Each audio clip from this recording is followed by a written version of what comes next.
misalnya emang benar-benar ada partai yang meninggalkan Anies Baswedan nanti untuk Pilgub Jakarta di 2024, apa himbauan kepada para pendukungnya di 2029 nanti? Ya, andaikan memang ada partai yang meninggalkan, yaitu namanya proses politik. Tapi kita berharap Pak Anies bisa berlayar lah. Ya, walaupun hanya 2 partai, insya Allah berlayar.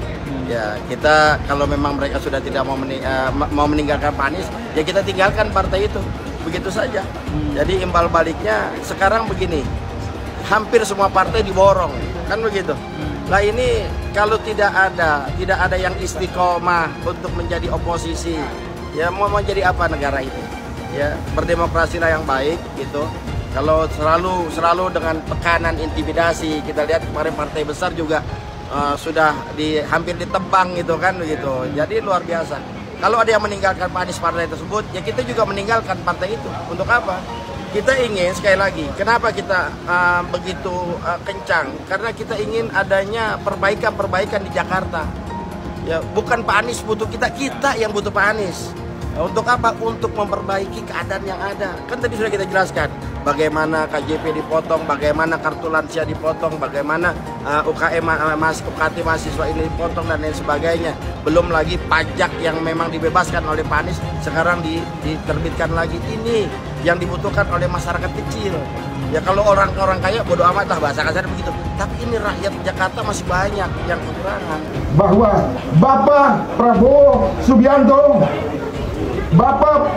Subianto tidak akan ditunggangi oleh kepentingan segelintir elit partai untuk dibenturkan dengan aspirasi rakyat pendukung perubahan.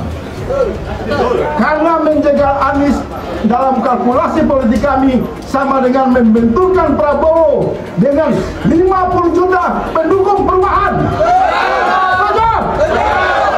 Jangan membuat rakyat marah dan menyerbu kantor-kantor partai. Ingat itu, Pak Anies tidak sendiri. Pak Anies memiliki jejaring rakyat yang tidak bisa dikalahkan oleh permufakatan elit partai. Pak Anies punya jaringan rakyat yang selalu berdoa setia dalam arus perubahan. Pak Anies tidak sendiri. Rame-rame jegal Anies, seorang yang punya elektabilitas dan hasil surveinya paling tinggi, mau dijegal. Ada apa ini? Bahkan yang hasil surveinya rendah mau dijagokan untuk di Jakarta untuk mencegah Anies dapat tiket. Wow. Ayolah para elit-elit, mari kita mendidik rakyat, mencerdaskan rakyat. Jangan mentang-mentang Anda berkuasa, Anda semena-mena. Ya. Sentimen agama dan ras hanya bisa diterapkan pada Ahok. Anies bisa saja tidak menunjukkan karakter diskriminatif semasa menjadi gubernur. Tapi begitu yang harus dihadapi adalah Ahok, kubu Anies dijamin akan menggunakan segala macam argumen dan simbol anti-Kristen dan anti-Tionghoa untuk menghabisi Ahok. Karena itu yang akan menjadi faktor utama pertarungan kampanye adalah keunggulan pencapaian, prestasi, dan integritas. Dalam hal ini, kalau rekam jejak Anies di Jakarta dibongkar kembali, ada banyak hal yang bisa dieksploitasi untuk menjatuhkan Anies. Dari soal anggaran lem Aibon yang 82 miliar rupiah sampai Formula E yang menghabiskan triliunan rupiah uang rakyat. Anies jelas mengincar posisi calon presiden di 2029 dan itu hanya bisa dia lakukan ketika dia menjadi gubernur Jakarta. Dan itulah kenapa Anies Baswedan berani turun pangkat dari calon presiden menjadi calon gubernur. Meski disoraki oleh banyak orang, di mana dia nanti akan menari di panggung besar untuk tetap mempertahankan popularitasnya. Bahkan kalau perlu menaikkan namanya supaya lebih terkenal. Lawan Anies dalam akrobat politik itu cuman Ahok. Dua mantan lawan di Pilgub DKI 2017 ini tetap menjadi magnet yang kuat di dalam survei siapa yang layak untuk memimpin Jakarta. Profil pemilih Pak Anies dan Pak Ahok ini serupa karena sama-sama militan, sama-sama merekam, punya kolektif, memori kolektif bahwa Anda berdua adalah gubernur yang berkinerja baik gitu. Dan masing-masing yang juga tidak mau memilih sama, hampir sama besarnya, 17% dan bedanya cuma di 0,8%. Yang memilih pasti memilih Pak Anies, udah pasti nggak mau memilih Pak Ahok. Yang mau memilih Pak Ahok udah pasti nggak memilih Pak Anies. Jadi kalau rematch ini terjadi Pak Ahok, Pak Ahok nggak khawatir akan pembelahan seperti dulu? Nggak kasihan sama Jakarta? Bukan. Dulu juga pembelahan penyebabnya siapa? Kan balik lagi kan. Ini bukan soal persoalan karena takut ini kita lari. Kita nih harus kasih edukasi kepada masyarakat. Nggak akan ada terjadi pembelahan kok. Anies tidak pernah menggunakan politik identitas. Itu fakta. Jadi yang menggunakan politik identitas yang pertama kali itu adalah Ahok. Nggak boleh, silakan buka. Maksudnya gini, saya ini minoritas 3 kali. Kan disebutkan Ahok itu kan. Saya Cina, saya Kristen, saya orang dari Sumatera, minoritas 3 kali. Jadi yang mengangkat isu-isu identitas ini justru Ahok. Jadi sebenarnya yang harus kita teliti kalau secara faktual, kenapa Ahok mengangkat isu politik identitas? Dia ingin mengkapitalisasi keminoritasan itu supaya memunculkan sentimentasi positif terhadap dirinya. Dan dia playing victim terus. Yang nggak bisa dia kontrol kata-katanya, yang membuat dia terpleset dalam permainan itu. Dan itu terbukti, dia selalu mengglorifikasi, mendengungkan bahwa dia minoritas. Itu selalu ada itu. Yang itu sebenarnya nggak ada. Politik identitas itu sudah ada sebelum Anies ikut kontestasi jadi calon gubernur. Waktu Anies masih menteri sudah ada itu. Saya Muslim, saya pilih Ahok, gitu. Sudah ada. Ini politik identitas. Kok Ahok tidak melihat istana berupaya menjegal pencalonan Anies Baswedan? Itu? Ya saya kira nggak perlu jegal lah. Pak Jokowi kan juga pakai hitungan, dia pakai survei semua.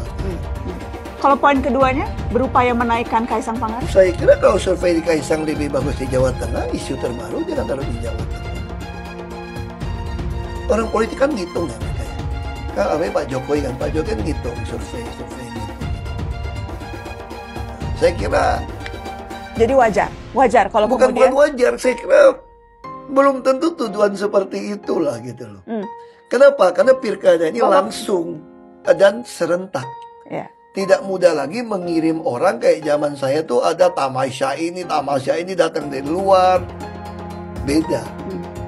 Ini serentak. Poin bahwa putra bungsunya juga akan maju, apakah dimajukan atau maju ke dalam kontestasi? Tahu ya. Saya kira menurut Anda itu masing-masing keluarga punya persepsi, punya berpikir yang berbeda. Ya kan? Anda memaklumi itu, Pak? Ya secara teman ya saya, secara manusia ya bisa saja lah, secara manusiawi ya. Itu kan the human nature. Biarlah Jakarta berantakan, yang penting saya tidak masuk neraka. Teman saya bicara begini dalam konteks kemungkinan Anies Baswedan maju kembali menjadi calon gubernur. Kalau Anies maju, dia akan menang. Dengan syarat kubu Anies kembali gunakan politik identitas. Mereka tahu dan sadar akan keunggulan Ahok. Tapi mereka kepalang terpapar dengan ceramah-ceramah para pemuka agama mereka yang bilang haram bagi umat Islam memilih Ahok. Mereka percaya bahwa sesuai arahan para ustaz, mereka tidak boleh memilih Ahok atas dasar alasan agama. Tapi yang jelas dalam Al-Quran memang ada larangan itu. Dan para ustadz itu menganggap ya karena sudah tercantum dalam Al-Quran wajib dilakukan. Seperti dalam kasus Anies dan Ahok tadi, walaupun fatwa itu tidak rasional, tetap saja dipercaya. Mereka akan menutup mata dan telinga terhadap rangkaian kesalahan, kelemahan, kelicikan Anies. Tidak ada cerita Ahok dengan Anies. Ketika saya kalah, saya langsung kasih Anies penghargaan, ucapan segala macam. Tapi yang tidak bisa saya terima, ketika Anda menang, Anda pidato memecah belah bangsa. Bahwa Jakarta udah kembali ke pangkuan pribumi yang dijajah selama ini. Itu teksnya di mana-mana. Itu sangat memecah belah bangsa. Saya ini asli Indonesia sesuai undang-undang loh. Apa karena saya namanya Ahok? Itu yang tidak betul seorang Anies lakukan. Bagi saya Anies sangat tidak negarawan. Anda udah menang, yes okay gitu loh.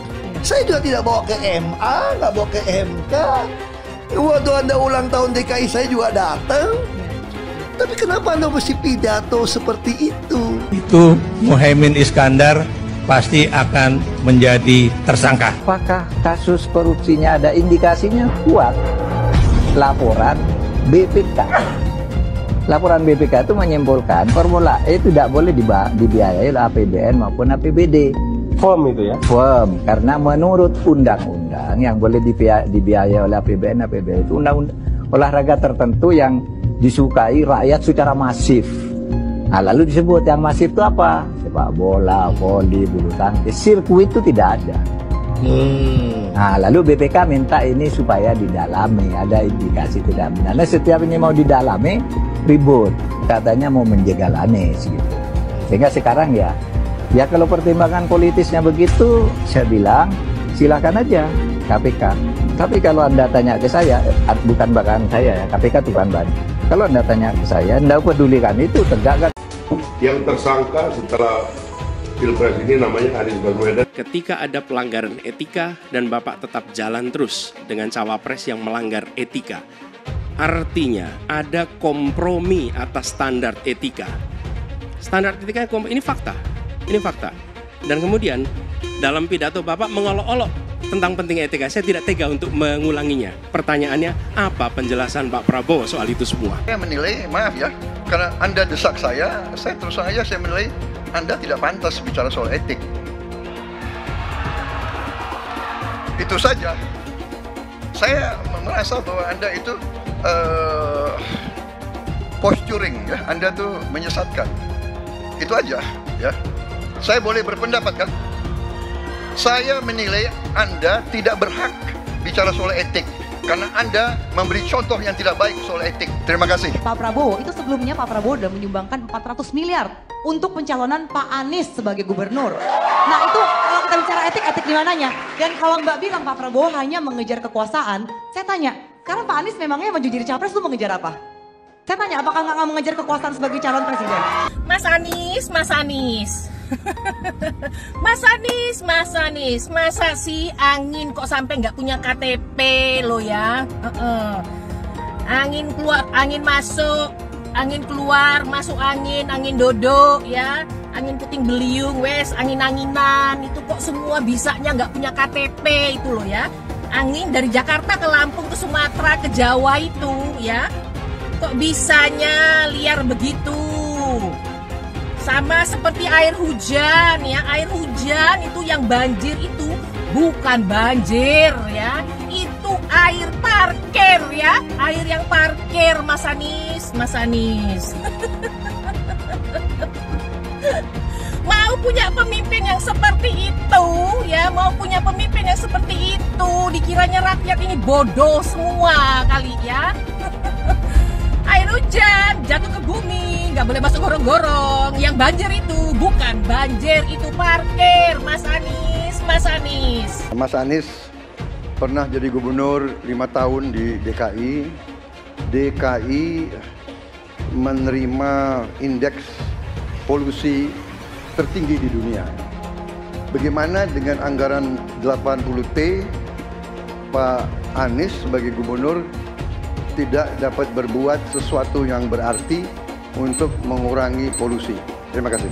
Polusi udara tak punya KTP, angin tak ada KTP-nya. Angin itu bergerak dari sana sini.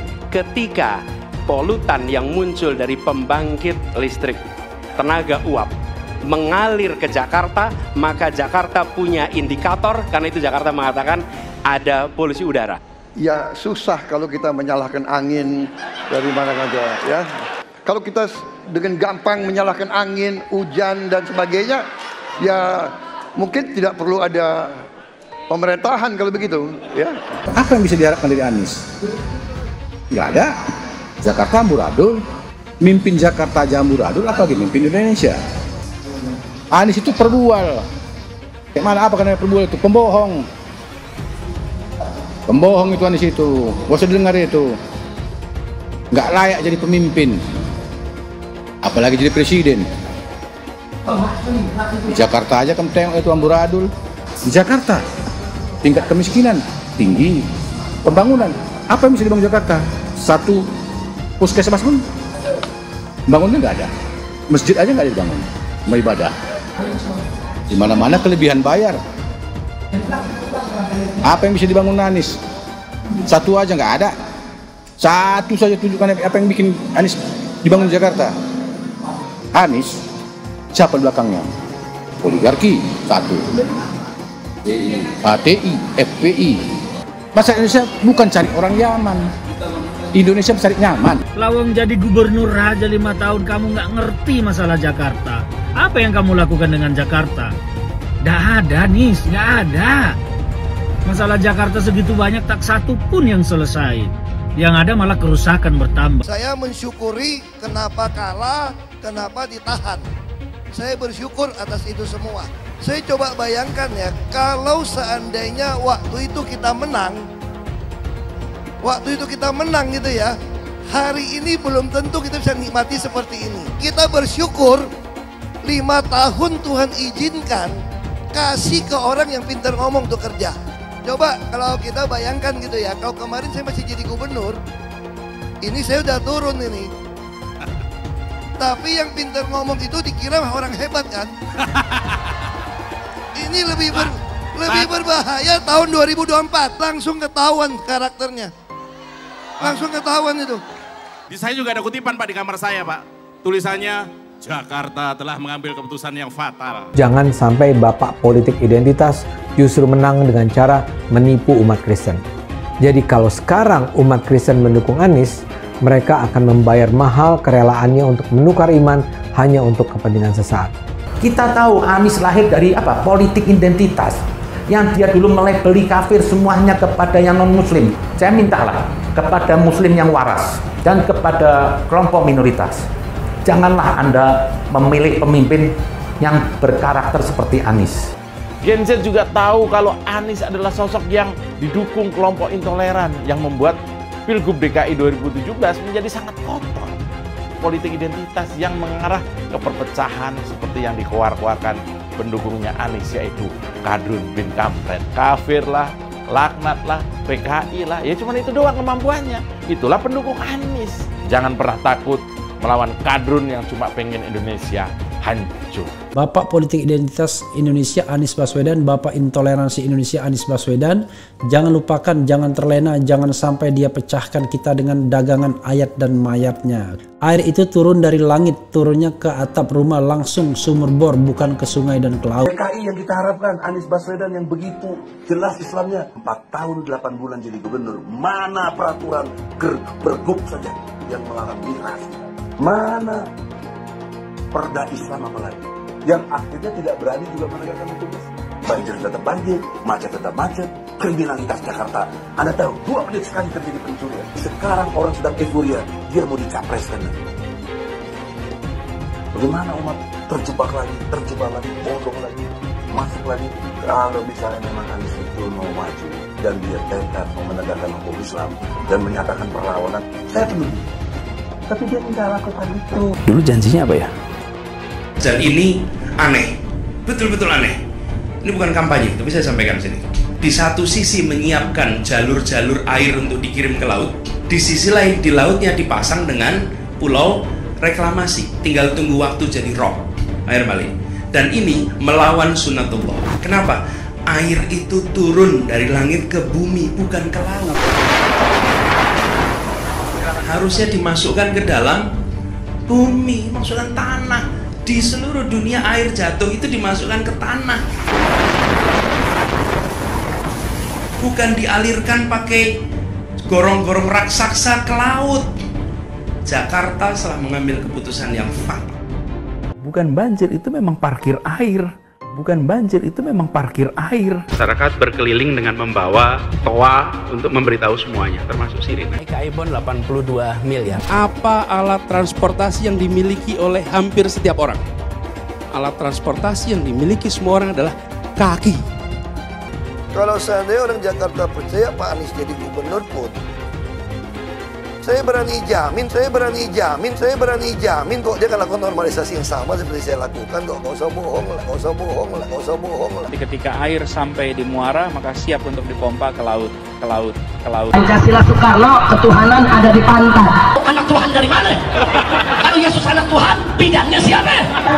Besok di seluruh wilayah Indonesia kami katakan damai. Iblis hanya menggoda orang yang beriman. Makanya jarang-jarang orang kafir kerasukan setan. Yang kerasukan setan itu orang baik-baik. Jarang, saya belum pernah nengok Cina kerasukan setan. Pernah tak Ahok itu kerasukan setan? Enggak, saya tanya juga. Karena sesama setan dilarang saling menggoda. Karena di salib itu ada jin kafir. Karena di salib itu ada jin kafir. Karena di salib itu ada jin kafir. Haleluya. Kepalanya ke kiri apa ke kanan? Kepalanya ke kiri apa ke kanan? Tetap percaya salib itu lambang mulia, bukan jin. Kok ketawa? Aku nggak nyindir siapa-siapa loh. Saya nggak pernah mundur untuk kebenaran, keadilan, kejujuran. Dan peri kemanusiaan, gue gak pernah mundur. Dan gue gak pernah takut juga sama lu. Siapapun yang rasis, gue akan hadapin. Karena rasis itu tidak berperi kemanusiaan. Sama saya ditanya dulu kan, kamu nyesel gak statement kamu di Pulau Seribu sehingga masih masuk penjara? Tidak pernah nyesel. Karena saya mengatakan kebenaran. Hai teman-teman, tahun ini adalah tahun yang bagus untuk trading di market crypto, terutama Bitcoin dan kripto lainnya.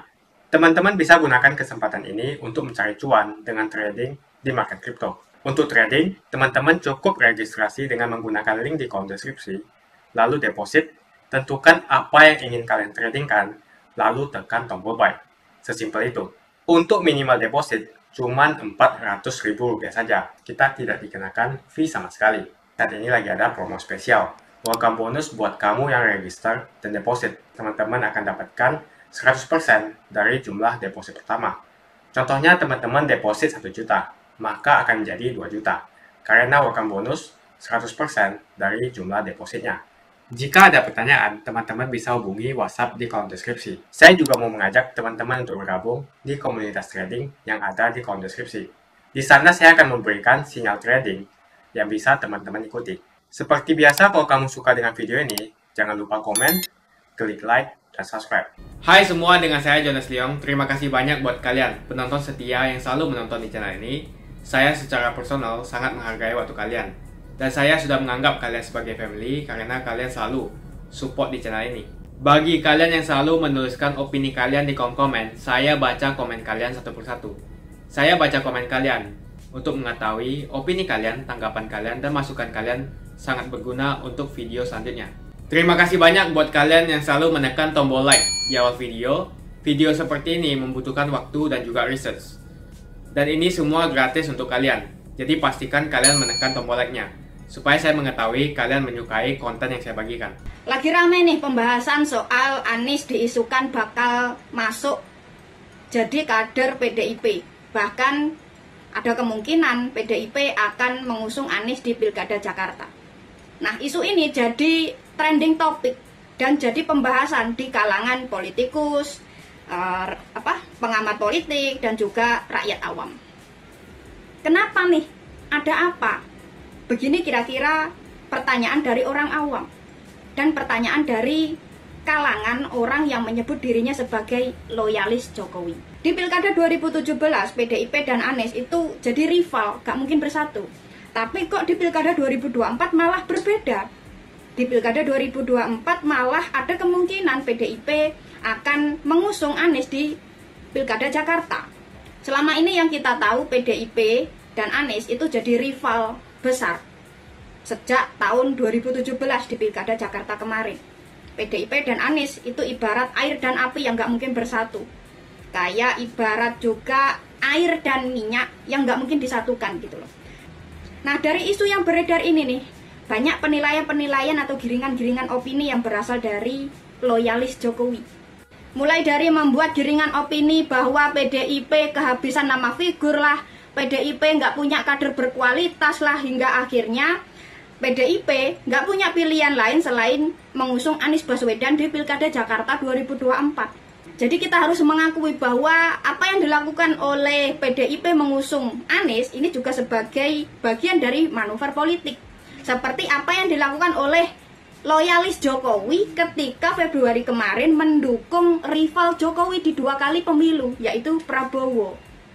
Ketika mereka secara sadar mendukung rival Jokowi di 2 kali pemilu, mereka menganggap sikap mereka itu adalah sikap yang wajar, bukan sikap yang pragmatis, gitu loh.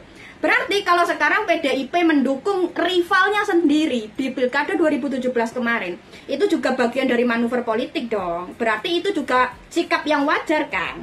Nah, kalau loyalis Jokowi kemarin menyebut tidak ada yang tidak mungkin di politik. Bahkan kemungkinan apapun bisa terjadi politik. Bahkan juga menyebut di politik itu tidak ada teman sejati dan musuh yang abadi. Yang kedua, di Pilpres 2024 Februari kemarin, mulai dari Jokowi, koalisi anaknya Jokowi, bahkan para loyalis Jokowi memaknai kontestasi politik Februari 2024 kemarin itu cuma sebatas menang dan kalah, gitu loh. Mereka tidak mempunyai beban moral. Nah, kalau di pemilu Februari 2024 kemarin, koalisi anaknya Jokowi sekaligus para loyalis Jokowi melupakan soal moral dan tetap mendukung orang yang jelas-jelas merusak konstitusi atau mencalonkan diri dari rusaknya konstitusi hanya untuk sekedar menang, sengaja merubah undang-undang untuk mendukung seseorang lah. Terus juga mereka mewajarkan atau menormalisasi boleh menggunakan kekuasaan atau instrumen-instrumen negara mulai dari menteri, lembaga, institusi negara, bahkan bansos sebagai alat politik. Toh cara-cara yang mungkin akan dilakukan PDIP dan Anies di Pilkada 2024 itu lebih bermoral gitu loh. Tidak akan meniru cara-cara tetangga sebelah di pemilu 2024 kemarin. Nah, kalau PDIP dan Anies di Pilkada 2024 nanti memakai cara-cara yang lebih bermoral, kenapa harus koalisi mereka dianggap pragmatis? Jadi kalau sekarang PDIP dan Anies bersatu demi tujuan untuk menang, juga boleh dong. Iya kan? Toh PDIP dan Anies juga tidak meniru cara-cara tetangga sebelah. Seperti contohnya merusak konstitusi demi untuk meloloskan wakil mungkin, ya kan? Dan kalau ada pertanyaan nih dari para loyalis Jokowi, emangnya nggak malu PDIP mendukung rival? Jawabannya ya, coba deh para loyalis Jokowi ini mempertanyakan pertanyaan ini kepada PSI ya. 2019 kemarin Sekjen PSI sendiri, Raja Juli Antoni, yang mengharamkan PSI berkoalisi dengan partai PKS. Alah 5 tahun kemudian malah satu koalisi. Gak malu. Contohnya PSI kemarin emang gak malu ya. 2019 kemarin memberikan piagam penghargaan kebohongan terlebay di awal tahun 2019. Kok 5 tahun kemudian malah satu panggung dengan Prabowo joget miring-miring sambil oke gas. Emangnya nggak malu? Nah, kalau kalian menganggap sikap kalian kepada rivalnya Jokowi kayak Prabowo ini adalah wajar dan ini sebagai bentuk dari manuver politik, ya anggap saja ini apa yang dilakukan oleh PDIP mendukung Anies juga sebuah bagian dari manuver politik. Nggak perlu diributkan lagi. Ya udah gini aja, terima kasih sudah mendengarkan. Kalau ada tambahan, monggo coret-coret di kolom komentar. Terima kasih, tapi ingat pesan saya. Pesan apa? Mari bersuara, mari kita berani bersuara. Karena siapapun kita berhak untuk bersuara. Kemungkinan satu-satunya yang menggunakan politik identitas adalah hanya Anies Baswedan. Pertanyaan itu lantas saja menimbulkan amarah di kubu Anies, salah satunya dari kelompok khilafah. Orang kepercayaan Anies menyatakan politik identitas adalah framing yang selalu dibangun untuk menyudutkan, padahal selama kepemimpinan Anies Baswedan sebagai gubernur tidak sekalipun Anies membeda-bedakan warga berdasarkan agama dan ras. Buat saya, apakah benar menyebut politik identitas itu adalah sekedar framing untuk menyudutkan Anies? Saya akan membantah pernyataan itu. Kubu Anies terus berusaha mengaburkan makna politik identitas. Mereka berulang kali bilang bahwa identitas adalah hal yang alamiah dalam kehidupan manusia.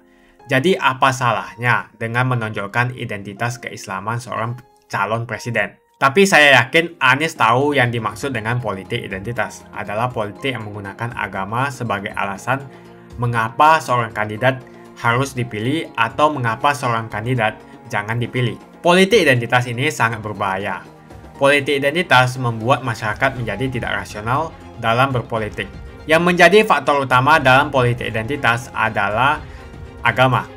seorang kandidat akan dipilih karena agamanya, terlepas dari apakah dia melakukan korupsi atau melakukan pelanggaran HAM. Ketika politik identitas digunakan, maka ini akan berpotensi konflik, karena usai pemilihan, konflik itu akan terus berlangsung dalam waktu yang lama. Masalahnya, ada alasan yang cukup kuat untuk menduga bahwa Anies sangat mungkin menggunakan politik identitas, yang memang dikatakan normal ketika menjabat sebagai gubernur DKI. Dalam proses menjadi gubernur, kubu Anies jelas-jelas menggunakan agama sebagai alasan untuk menjatuhkan Ahok. Anies jelas-jelas menggunakan agama sebagai alasan untuk menjatuhkan Ahok, sampai akhirnya Ahok dipenjara.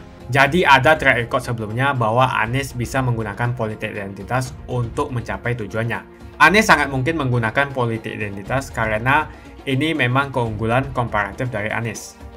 Dia mungkin saja seorang doktor dari Amerika Serikat, tapi rekam jejak kepemimpinannya sangat tidak bagus. Dia gagal sebagai rektor Paramadina, gagal sebagai menteri, dan gagal sebagai gubernur. Jadi agama digunakan untuk membangun dukungan terhadap Anies. Itu saja opini saya. Pastikan Anda menekan like di video ini dan bagikan video ini ke teman dan family Anda supaya mereka mengetahui informasi ini. Jangan lupa tekan tombol subscribe dan bunyikan tombol loncengnya supaya kamu tidak ketinggalan info dari channel Johannes Leong. Dan saya akan jumpa kalian di video selanjutnya.